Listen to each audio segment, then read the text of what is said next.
Something comes from the dark. The probe died on a Wednesday morning, and nobody noticed for 9 minutes. That was not unusual.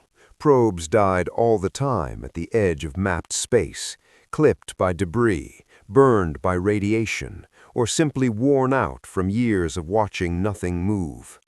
At the outer monitoring post of the Galactic Sovereignty's deep-range network, a young Dravathi technician named Sorvek logged it as standard equipment loss, made a note in his report, and went back to his meal. Then the secondary probe activated. Sorvek looked at the screen. The secondary probe was not supposed to activate unless the primary detected something significant before failing. He leaned forward. The contact counter on the backup display was climbing. 12 ships, then 30, then 80. He set his food down carefully, the way a person sets something down when their hands had started to go cold. 140 contacts, 200. The counter kept climbing without any sign of slowing. Sorvek had spent 11 years watching the outer dark. In that time, he had logged 17 probe failures, 4 debris field alerts, and 1 confused gas cloud that the instruments had briefly mistaken for an object with intent. He had never seen a contact number climb past 40 and keep going. The counter hit 900, then 1,000. The display had not been built to show 4 digits. Sorvek stared at the number for a full 30 seconds before he reached for the emergency channel. His hand was not entirely steady. 3 days later, the Galactic Sovereignty's Central Command Station received the full report. By that time, the contact count had stabilized at a number that the analysts kept having to repeat because the first time they said it, no one believed them. 4,312 vessels, minimum. The analysis team had been running identification checks since the first hour. They had cross-referenced hull configurations against every known species registry in the Sovereignty's records.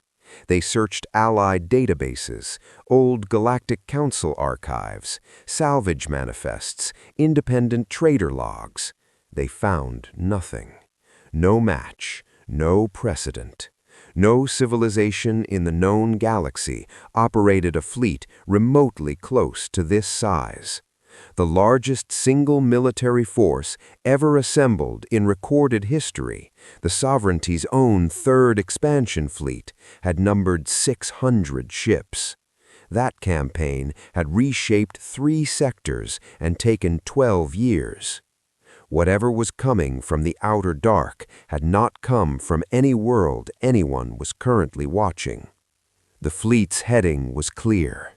It was moving toward a specific region of space, not searching, not exploring, not drifting on any navigational arc that suggested uncertainty.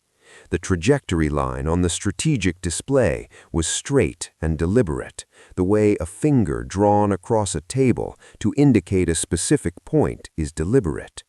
It was headed toward the Velhari Reach, a quiet system, unremarkable by most measures, home to a species called the Velhari, who were known for 2 things: their skill in botanical medicine and the fact that they had been slowly and systematically weakened by the Sovereignty trade policy for the past century and a half.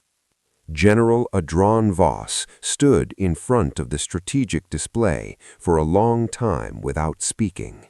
He was a large man, broad-shouldered, decorated, used to information arriving in forms he could evaluate and respond to. This information did not arrive in that form. "Hail them," he said finally. They hailed on every standard frequency. They hailed in all 12 major languages used by the galactic community. They sent in the old pre-sovereignty trade tongue. They sent mathematical pulse sequences that any spacefaring species should be able to interpret as peaceful contact signals. The fleet did not respond. It did not change course. It did not slow. It moved at a constant, unhurried speed, patient in the way that natural forces were patient, in the way a tide did not consider that a shore had an opinion about its arrival.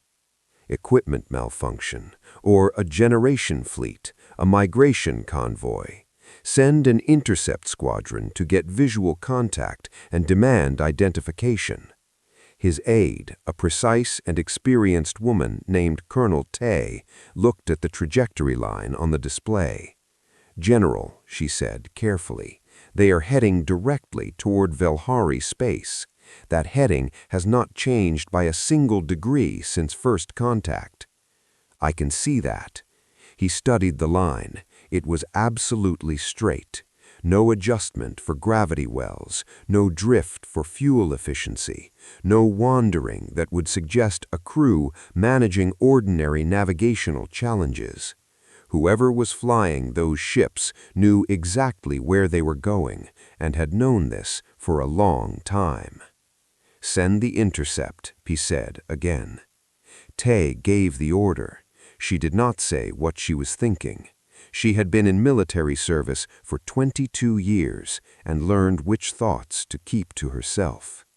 On the far side of the sovereignty space, in a region of the Velhari Reach that most strategic maps labeled simply as low-value sector, an old woman named Arhesi sat alone in a government building that had been quietly emptying for years and watched a display screen that was older than most of the people she had once worked with. She watched the fleet approach. Arhesi was old enough to remember when the building was full, old enough to remember before the trade quotas, old enough to remember the harbor. She always called it the harbor in her own mind, even though there had been no water. It was a wide, flat plain at the south edge of the second continent, and 300 years ago it had been covered in ships, broken ships, ships leaking atmosphere and held together with emergency compounds and desperate improvisation. And the people who had come out of those ships had been thin and hollow-eyed and shaking, and there had been children everywhere, so many children. And she had been very young, a junior aide in the medical ministry, and she had carried supply packs to the plane every morning for 7 months and had never once felt like she was doing anything close to enough. Because there is nothing you can do that is enough for 40,000 people who have lost everything. 40,000. She had memorized that number long ago.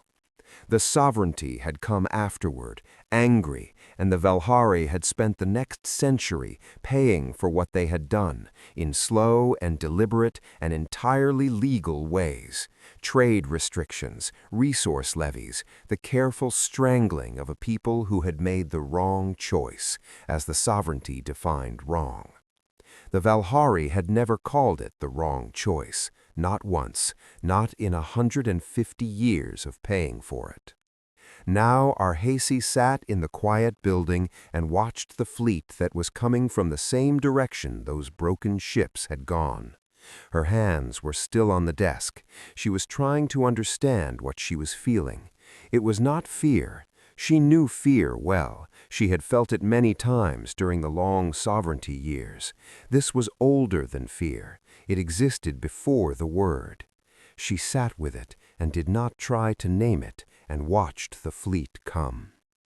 The silence in the corridor. The sovereignty's intercept force was 63 warships.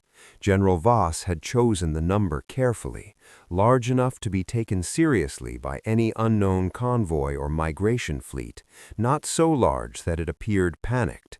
He was a man who understood the language of military presence, and 63 ships in tight formation spoke clearly, "We are the authority here, and you will identify yourselves." He chose the intercept point with equal care. The Kashari Passage, a long navigable corridor between two dense debris fields, was the only practical route the unknown fleet could take without adding 4 days to their approach. They would have to slow or change course or, at the absolute minimum, acknowledge the intercept force's presence before proceeding. Colonel Thay filed the deployment orders without comment and went back to watching the trajectory line.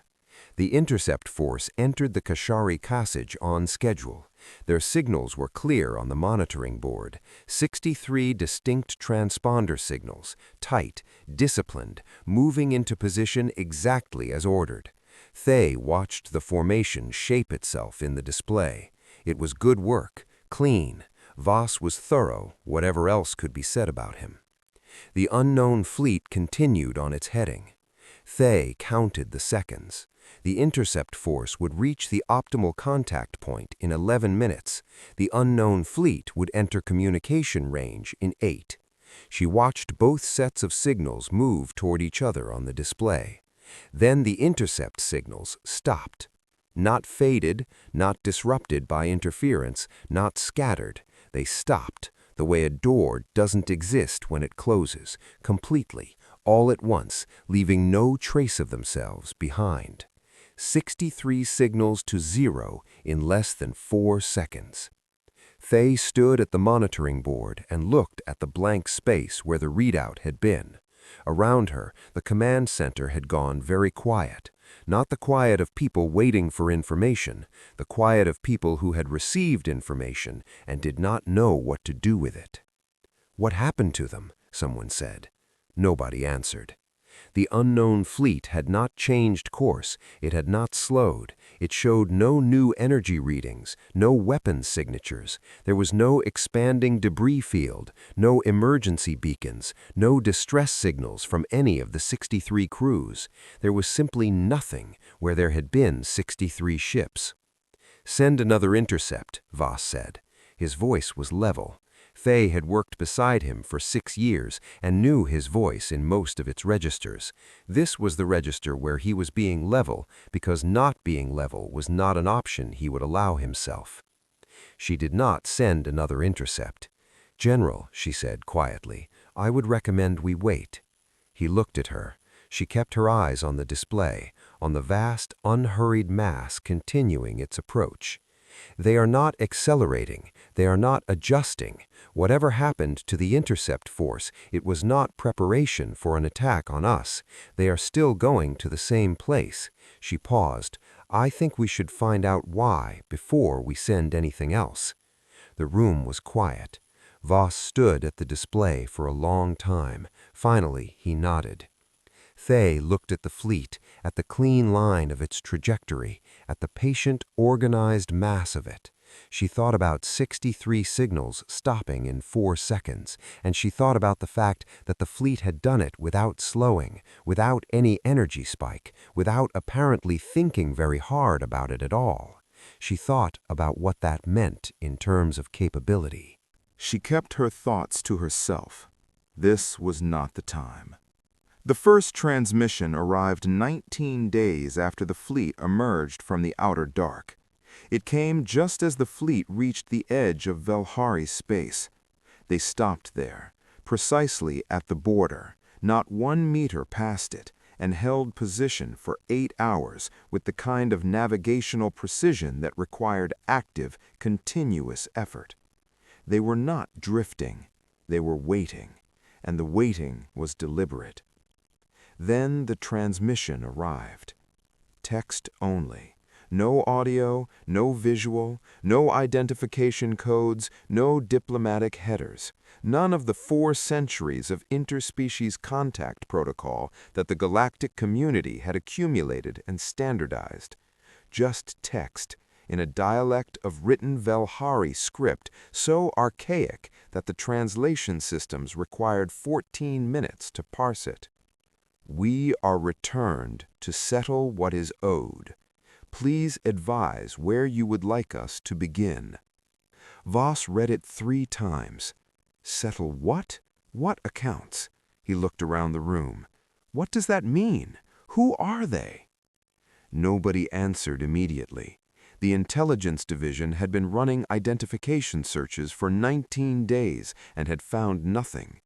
The archival teams had cross-referenced hull designs, transmission frequencies, the mathematical structure of the signal itself. Nothing. The answer came from the Velhari. Not from their government, from a single junior archivist on a night rotation, a young woman named Seti, who had been assigned to cross-reference the archaic dialect of the transmission with historical linguistic records. She worked for 37 minutes and found the match in a section of the archive so old that it existed only in partial physical form, incompletely transferred to digital storage. A harbor manifest, 300 years old. It listed arrivals at the flat plain on the second continent's southern edge, ships, numbers, conditions, dates. Seti read down the list with growing stillness. She found the entry. She sat with it for a moment. Then she sent it up the chain as fast as the system would carry it. Species, human. Number of individuals, 40,247. Condition, critical. Notes, survivors of systematic elimination campaign conducted by sovereignty expansion forces, requesting sanctuary. Sanctuary granted. When the information reached the command center, the room made a sound General Voss had never heard it from before. Not shouting, not the ordered noise of people processing tactical information. Something lower, the sound of a room full of people arriving at the same understanding at the same moment and not being ready for it. Voss knew the history. Everyone knew the history, in the abstract way that people knew about events that had happened long before they were born and far from anything that touched them personally. The sovereignty's third expansion 3 centuries ago. A small cluster of human worlds, not powerful, not strategically significant, considered an obstacle to the expansion timetable. The campaign had been brief and efficient. The worlds were taken. The humans were removed, was the word the historical record used. Not destroyed, not defeated, removed. They had gotten onto their remaining ships and gone into unmapped space, and the sovereignty had not sent anyone after them, because unmapped space was vast and the fuel cost wasn't worth it. The historical record noted their departure and then noted nothing further, because there was nothing further to note. A small species, a minor obstacle, gone. Voss looked at the fleet on the display. 4,312 ships. He thought about 40,000 people going into the unmapped dark with nothing except what they could carry and the memory of one species that had helped them. He thought about what 40,000 people became in 300 years if they had nothing to do except survive and build and remember.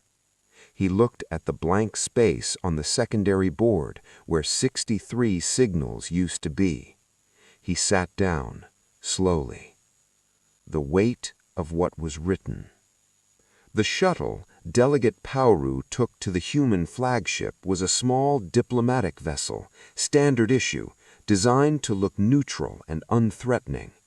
It had comfortable seats and a small viewport, and through that viewport, for the entire approach, Pauru watched something that his brain kept refusing to fully process. The fleet. He had seen the numbers on a display for 19 days. He had heard statistics that had no historical comparison. Numbers on a screen were one thing. This was entirely another. The fleet extended in every direction he could see, not crowded together, but organized, each vessel placed with visible purpose, the way the buildings of a city are arranged by someone who understands what the city is for. Some were enormous, the kind of scale that made the shuttle feel like a piece of debris.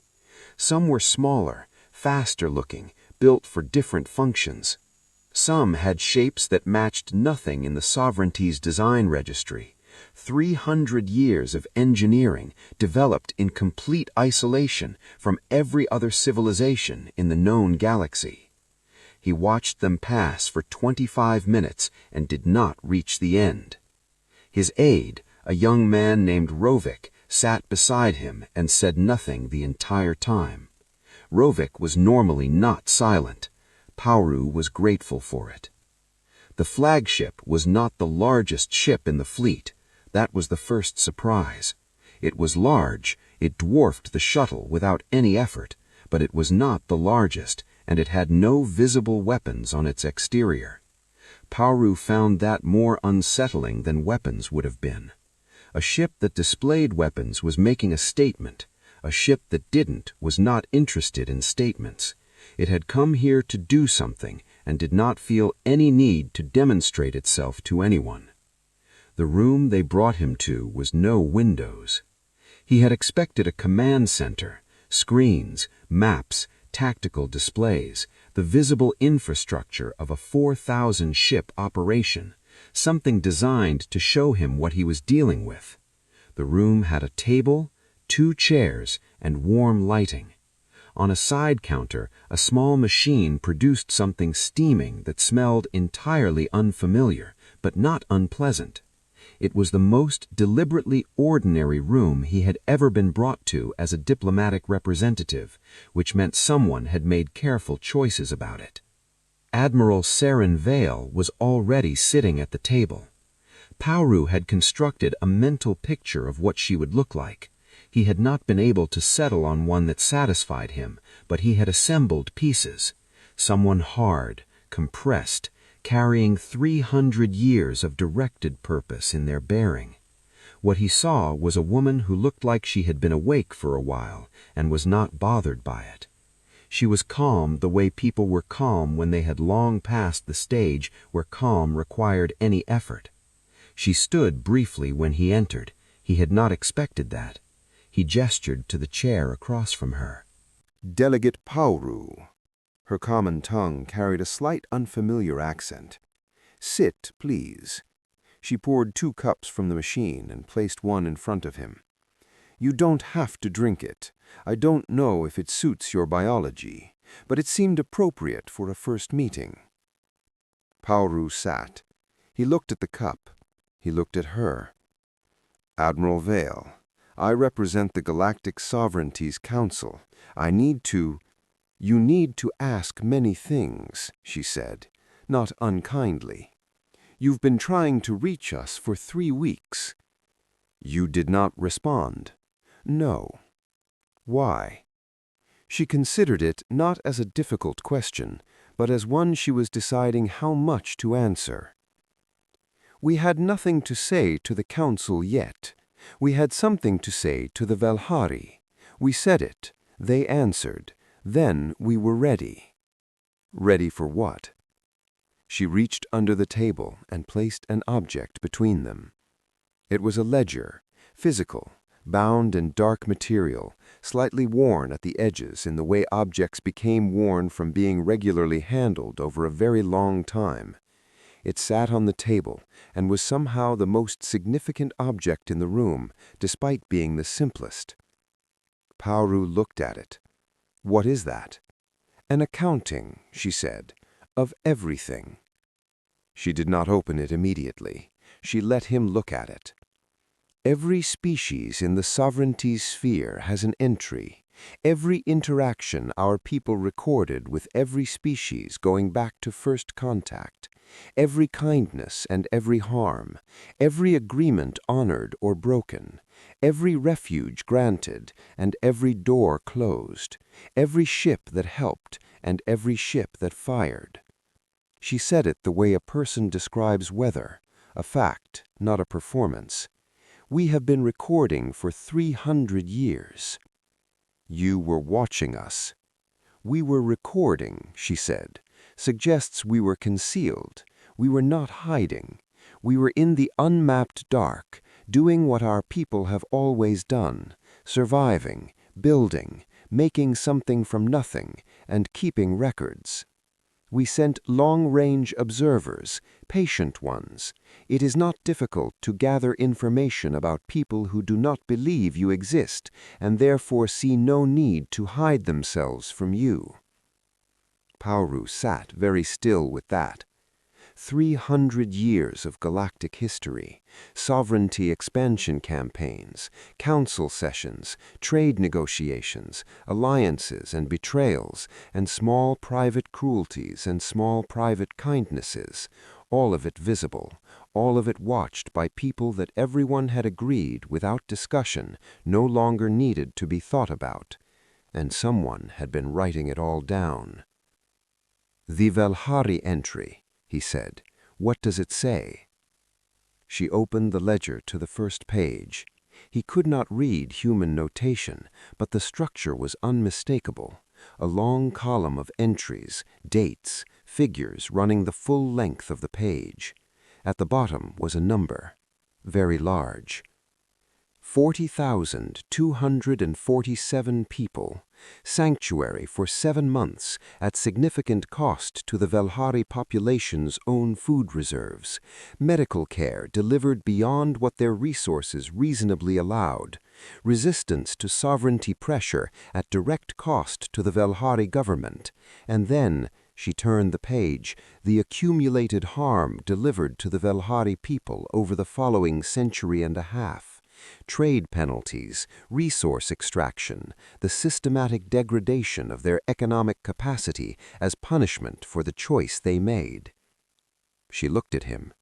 "We include that. What it cost them to help you, that is part of the debt." Pauru was quiet for a moment. "You hold yourselves responsible for what was done to them because of you. If someone shelters you and they are harmed for it, and they knew the risk and chose to help anyway, then the harm is part of what they gave you. Yes." The room was quiet. Pauru picked up his cup and drank. It was warm and slightly bitter and surprisingly good. "The Velhari entry is at the front, because it is first. Because everything else in this ledger was built on that foundation. 7 months on a flat plain at the edge of their second continent. That is where we begin. That is where everything we are begins." She paused. "The repayment we are delivering to them is not symbolic." "What form does it take?" She told him. He listened for a long time. Beside him, Rovik had stopped taking notes somewhere in the middle and was simply listening, his mouth slightly open. It was not weapons, not territory, not military alliance or political leverage, none of the currencies that the sovereignty's diplomatic language was built on. It was everything the Velhari had lost, calculated precisely, and returned in full. Infrastructure. 3 centuries of human biotechnology and pharmaceutical research, translated into Velhari notation, agricultural systems, energy architecture, medical knowledge developed in complete isolation that in certain areas surpassed anything the current galactic community possessed by a significant margin, population support systems, educational frameworks. You built all of this specifically to give to them. We built much of it for ourselves. We are giving them the equivalent of what was taken, calculated over 150 years, with interest. How do you calculate? Very carefully and for a very long time. The room was quiet. The fleet drifted in its organized calm beyond the walls. "There is something I need to ask. The intercept force." He had not said it yet. She knew. Yes. She held her cup in both hands. She looked at the ledger on the table. 63 vessels. They entered the Kashari Passage. We have logged the interaction. She did not say which column. He did not ask. He thought about 63 signals and a clean, complete silence where they had been. He thought about a civilization that had spent 300 years in the dark, developing without observation, that sent long-range observers to watch a galactic community that didn't know it was being watched, that carried a physical ledger worn at the corners from being handled so many times over so many years, and someone had been writing it all down. "I want to be clear about something," Vile said. "We did not come here to fight. We have not spent 300 years preparing for war." Pauru glanced at the fleet, visible everywhere beyond the ship. She understood his silence. "We prepared for the possibility of war," she said, "if someone chose to start one with us. That preparation required the same time and resources as what we actually came here to do, which is settle accounts. The difference is that what we came to do is nearly finished." She looked at him steadily. "We are not what you should be afraid of. We are what you should have been paying attention to all along. We went into the dark because you left us no choice. We built what we built because survival required it. And we came back because there are debts in this ledger that have been waiting 300 years, and we do not leave things unfinished." The room held the weight of that for a long moment. "The species that chose well," Pauru said quietly, "will receive what the Velhari are receiving. With appropriate calculation, yes. And the species that did not," she looked at him. Her expression did not change. "They will receive what is accurate," she said. "We are not here for revenge. Revenge is imprecise. We kept records. The records are precise." Pauru thought about precision. He thought about 63 ships and 4 seconds. He thought about a message written in 300-year-old Velhari script, composed long ago and carried across the unmapped dark and sent at exactly the right moment. Not before, not after. "You knew," you said, "when you left, that you were coming back." "Not us specifically," she said. "Our great-grandparents knew. They wrote it in the first pages of the ledger. They wrote, 'We are leaving, and we will return when we are ready, and we will settle what is owed.' Every generation after them read that. Every generation added to the ledger. Every generation knew what they were building toward." She paused. 300 years is a long time. It is also, if you know what you are doing it for, not long enough to forget why. Pauru sat quietly with that, with the image of a purpose passed down through generations, kept alive in a physical book, worn soft at the corners from being opened and read and touched and carried. "We are not what you feared," Vile said. "We are the consequence of what your predecessors chose, and we are here to close the accounts, all of them." Outside, the fleet waited in patient, enormous calm. It had waited 300 years. It could wait a little longer, but not much longer. The ledger works both ways. On the morning of the third day, things began to happen.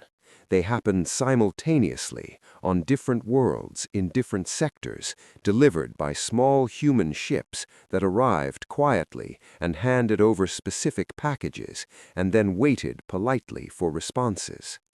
Pauru heard about them in sequence, through his council contacts, over the course of a single long day. The first, a human envoy, arrived at the Theresi homeworld. The Theresi were a mid-sized species, scholars primarily, with a strong cultural tradition of archival work and a deeply embedded ethic of offering assistance to those in need. 60 years ago, a human exploration vessel had been caught in a gravitational anomaly near Theresi space. The ship had been badly damaged. The crew, 19 people, had been in serious trouble. The Theresi border patrol that found them had taken the entire crew aboard, given them medical care, allowed them to use Theresi shipyard facilities to repair their vessel, housed them and fed them for 4 months, and sent them on their way with additional supplies. The incident was not in any official sovereignty record. It had been too small, too private, too ordinary a piece of Theresi hospitality to seem worth documenting. The human envoy who arrived at Theresi was a young man, alone, in a ship so small it seemed like an afterthought. He met with the Theresi Science Collective and handed over a data archive. The collective spent 2 days processing its contents. It was 300 years of human research into materials science, structural engineering, and astrophysical mapping. Everything developed during their time in the unmapped dark, translated into Theresi notation, organized, indexed, complete. Not a preliminary share, not a proposal for future exchange, complete. Delivered without conditions, without a meeting scheduled or a treaty to sign. The head of the collective, an elderly Theresi named Overseer Kellan, who had spent 30 years on a specific problem in deep space structural theory, found in the archive not just relevant research, but a complete solution to his problem, worked out, tested, documented in full. He sat at his desk and looked at it for a long time. His assistant found him there and asked if something was wrong. "We have been working on this problem for 30 years, Kellan said. "And they solved it?" "They solved it," he said, 80 years ago, and they carried the answer across the dark and waited until they could bring it to us." He looked at the screen. His voice had gone strange. "Who does that? Who works out an answer and then waits 80 years to deliver it to the people who needed it?" His assistant had no response. She stood at the edge of the room and looked at the archive display. "Why?" she finally said. Kellan thought about 60 years ago, about a routine border patrol that had found a damaged ship and 19 people in a difficult situation, about a decision that had seemed, at the time, entirely ordinary. "Because 60 years ago," he said slowly, "we did something small, and apparently they do not consider small things to be small." The second delivery happened farther out. A human envoy arrived at the border station of a species called the Maverin, a competitive, territorial people with a long history of skirmishes in disputed zones and a political culture that prized decisiveness above most other qualities. 120 years ago, in a badly documented border incident, Maverin forces had fired on an unknown vessel in claimed territory. 9 humans had been killed. The Maverin record listed it as a defensive engagement. The human record, it turned out, listed it differently. The envoy was professional and quiet. She met with the Maverin Border Council and handed over a sealed document. Inside was a bill, itemized, precise, 9 individual entries, each calculated separately, with figures for direct harm, projected contribution, compounding across 120 years, impact on surviving family members, impact on the broader human effort to survive in the dark. A second section covered secondary costs. A third section explained the methodology in detail so that the Maverin could verify every number independently if they chose. The Border Council read it in silence. One of the council members, an old commander named Vras, who had been present at the original incident as a junior officer, looked at the 9 individual entries. Each one had a name, not just numbers, names, descriptions, ages at the time of death, what each person had been doing in the years before, what they had been trained for, what they might have contributed. Whoever had compiled the document had researched every one of them. Over 120 years later, they had found out who those 9 people were and had made certain their names were in the accounting. Vras sat with this for a long time. The border incident had lasted 11 minutes. It had not seemed significant at the time. It had been a footnote in a routine report. "What happens if we don't pay?" said one of the younger council members. The envoy, who had been sitting quietly, answered, "The ledger records the debt. The ledger is accurate. What you choose to do about it is your decision. We are not here to compel anyone." She paused. "We are here because accuracy matters, and because every entry in the ledger is a person who deserved to be remembered correctly." Vras looked at the 9 names. He thought about the ledger. He thought about 300 years of patience and record-keeping, and the kind of people who named every name and counted every cost, and came back across the dark to deliver the accounting in person. "We will pay," he said. The younger council member looked at him. "We will pay," he said again, more firmly, "because they are right, and because I was there, and because these 9 people have been in an unmarked footnote for 120 years.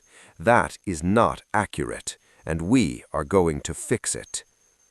The third delivery was different from the others. A human envoy arrived at a small, obscure system called Vori Station, a midpoint trading post with no particular political significance, home to a mixed population of several minor species. The envoy asked to meet with the station's civil administration. The civil administration was understandably confused. The envoy handed over a sealed package. Inside was a letter addressed to the family of a Vori Station customs official named Dethu, who had died 47 years earlier. The letter explained that in the 3rd decade after the humans had gone into the dark, one of their early supply vessels, barely functional, running on reserves, made an unauthorized approach to Vori Station in desperate need of resources. The customs official on duty at the time, a very junior official, quietly processed their transit documents with a great deal of deliberate administrative slowness, asked no identifying questions, and directed them to a supply depot that by strict regulation they should not have been allowed to access. The official had done this at meaningful personal risk. It had never been reported. Nobody else at Vori Station had ever known. The letter recorded it. The letter thanked the official's family.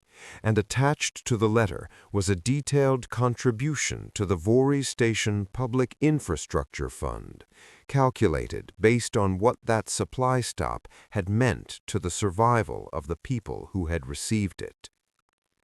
The official's daughter, a middle-aged woman named Yeti, read the letter 3 times. Then she looked at the contribution amount. She sat down. "My father," she said to the envoy, "never mentioned this." "We know," the envoy said. "He would not have," she said quietly. "He would have considered it ordinary, something anyone would do." She looked at the letter. "He never mentioned it to anyone." "We know," the envoy said again. "That is in the ledger too, that he did not mention it, that he did not consider it worth mentioning." Yeti sat for a long time with the letter in her hands. "We know," the envoy said, "because we remember. It is what we do." Paru heard about these deliveries over the course of the day. He heard about others, some positive, like the Theresi and Vori deliveries, some like the Mavoran, which were a different kind of reckoning. All of them precise, all of them documented, all of them delivered by quiet envoys in small ships who asked for no ceremony and made no speeches. He thought about what General Voss was doing right now. He thought about the sovereignty's own entry in the ledger, about the expansion campaign 300 years ago and every year since, about the Velhari and their 150 years of deliberate, legal strangling. He thought about Admiral Vale's voice when she said, "The ledger works in both directions." He thought about what column the sovereignty's entry was in. He did not need to ask. He already knew. Their bill or their gift. Delegate Paru's shuttle made the return trip to the council station in near silence. Rovik sat beside him for a long time before speaking. He said, "She knew about the intercept force before you asked. She already had the number, the name, everything." "Yes," Paru said. She had known for a long time what all of it was going to look like, the meeting, the questions, our arguments, the things we would be afraid to say out loud. He looked out at the fleet as the shuttle moved through it. She has been preparing for this conversation since before she was born. Rovik was quiet. "She poured you something warm. She said she didn't know if it would suit my biology. She poured it anyway." Paru thought about that. He thought about a woman who had the capability to make 63 ships disappear in 4 seconds, and who, when the moment of first formal contact finally arrived, had poured something warm for a stranger and waited to see if it would be accepted. He thought about the ledger, about its worn corners, about the way Vale opened it, not searching, not referencing, but going directly to each entry, the way you went directly to a thing you had read so many times you no longer needed to look for it. A physical book, Rovik said. He had been thinking the same thing. Not a database, not a digital archive. A physical thing you can hold that makes what's inside it real. Passed down through generations, through every generation. Every child who grew up in the dark knew that book, knew the Velhari entry at the front, knew what it meant, knew that everything they were and everything they were building was because of 7 months on a flat plain at the edge of someone else's continent. He paused. They did not let it become history. They kept it present. They kept it in their hands. "What are we going to tell the council?" Rovik said. The council session lasted 14 hours. Paru sat through it all. He sat through the speeches and the arguments. He sat through the parts where delegates shouted and the parts where delegates performed a calm they clearly did not feel. He sat through the long diplomatic maneuvering of several species who were visibly doing mental arithmetic about their own ledger entries, trying to calculate whether what was coming would be a gift or a bill, and how large and in which direction. He presented his report. He read from his notes. He answered questions. Most of the questions were about the intercept force. He told them what Vale told him, that the force had entered the Cachery Passage, that the engagement had been logged. He did not tell them which column. She had not told him. He did not share his own conclusion, because the room was not ready to hear it said plainly, and he was a careful enough diplomat to know which truths needed time to be absorbed before they were spoken aloud. General Voss was not present. His aide, Colonel Fay, sat in his seat. Her expression throughout the 14 hours was the expression of someone who had already done their own arithmetic and had arrived at an answer they were processing privately. The council did not reach a decision. This was, as Paru had expected, not unusual.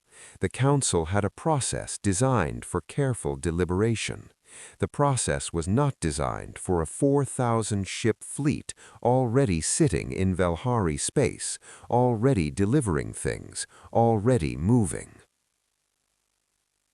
While the council deliberated, the deliveries continued.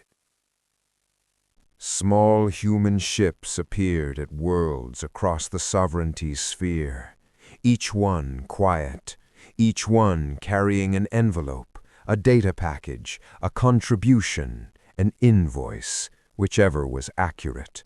Each one delivered by envoys who were polite and patient and did not raise their voices and did not need to, because the contents of what they carried were precise enough to speak entirely for themselves. A small species in the outer sectors received detailed agricultural technology that would solve a food scarcity problem they had been managing for 60 years. They had, 30 years earlier, allowed a human vessel to refuel at their station when the official policy was to deny entry to unregistered ships. The station administrator who had approved the refueling had long since retired. He received a personal letter. A mid-tier sovereignty member world received an invoice. The amounts were documented and verifiable. The methodology was explained in full. The world's finance ministry spent 3 days checking the calculations and found no errors. They paid without being asked a second time. A species that had twice reported human vessel sightings to sovereignty authorities during the early years of the Exodus, reports that had led to human ships being intercepted and, in one case, destroyed, received a document that listed everything they had done, entry by entry, and a number at the bottom, and a note that said, "We are not asking for payment in kind. We are asking that you look at this clearly and know that we know. The ledger is accurate. Your entry is in it. What you do next is your choice." The head of that species' government read the document and then sat alone for a long time and then called their senior ministers together, and the meeting they had was very quiet and lasted into the night. On the Velhari homeworld, Arhesi watched from her ministry window as the first human transports arrived in orbit. They were not warships. They were large, purpose-built cargo and construction vessels, and they came down in the empty industrial zones south of the capital, and the people who came out of them were calm and organized and immediately began working. Her aide, a young woman named Seti, the same archivist who had found the harbor manifest, came and stood beside her at the window. "Is it what you expected?" Seti asked. Arhesi thought about the harbor, about the broken ships and the hollow eyes and the children who had held on with both hands, about 7 months of carrying packs across a flat plain and never feeling like it was enough, about the 150 years afterward, the slow pressure, the strangling policies, the quiet, deliberate cost of having done the right thing. "I expected them to come back," she said. "My grandmother expected it. Her grandmother expected it. We have always expected it." She paused. "I did not know what to expect it would look like." She looked at the humans working below, precise and purposeful, and making no performance of it. "They are here," she said quietly, "because once we did something small. Because once, 300 years ago, we looked at 40,000 people in broken ships and we made a choice without knowing if it would matter, without knowing if we would survive it, without knowing if we would ever hear anything about it ever again." She pressed her hand against the window glass, and it mattered. It mattered for 300 years, and now they are here. Seti stood beside her without speaking.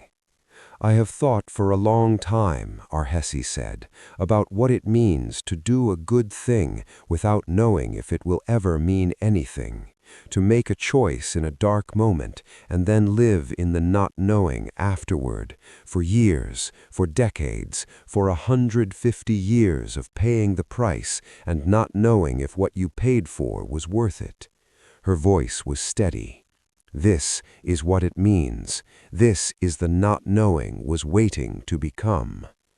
Outside, the work continued, organized, careful, deliberate, an accounting delivered in full. SETI looked out at the fleet in orbit, at the ships she had found in a 300-year-old manifest in the oldest section of the archive. She thought about a number, 40,000, and about what 40,000 people had become in the dark when no one was watching. She thought about the ledger with its worn corners and its precise entries, and the fact that at the front, above all other entries, was the Velhari. "Who are these people?" she said softly. Not a frightened question, something else entirely. Arhesi pressed her reply key and typed in a dialect she had not used in decades, because it was the language she had learned to say, "You are here, and you are safe, and it is enough," and there was no other language that had words for what she was feeling. She sent it. Outside, in the ordinary evening, a bird made a small sound in a tree. 300 years of distance, 300 years of darkness and silence and building and remembering, 300 years of keeping a name on the first page of a worn book, and then begin here. And then a fleet that came from the dark with a ledger in one hand and an answer in the other, and settled every account with the precision of people who had 3 centuries to think about what accuracy meant, and what a debt truly was, and what it looked like when a species decided it would never, not in 300 years, and not in 1,000, forget who had carried blankets across a cold plain and said yes when the easier word was no. The stars outside the council station viewport were very still. Paru looked at them for a long time. He thought about the ledger, about every entry in it, every species waiting somewhere in those worn pages for their number to come, for the quiet ship to arrive, for the envelope to be opened, about the fact that the humans had spent 300 years not just surviving, not just building, but watching, recording, remembering, getting it right. About the fact that they had come back not with weapons leveled and demands shouted, but with a book, carefully kept, opened on a table between 2 cups of something warm. "What do we tell them?" Rovik had asked on the shuttle. "What is coming?" "Their bill," Paru had said, "or their gift, depending on what they did." He had not said the rest of it, the part that he had been carrying since he left the flagship, the part that had nothing to do with diplomacy or strategy or the careful management of large forces and difficult history, the part that was simply this.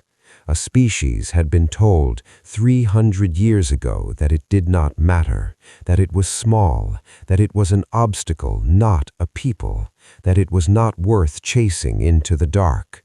And it had gone into the dark, and it had built an answer to that statement, a quiet, precise, comprehensive 300-year answer. It had built it in medicine and engineering and architecture and navigation and in the careful notation of every kindness ever shown to it and every harm ever done to it and every name of every person who had mattered and was told they did not. And then it had come back and opened the book and shown the galaxy what it had built. The stars were still, the fleet was patient, the ledger was accurate. Humanity was finished being a footnote.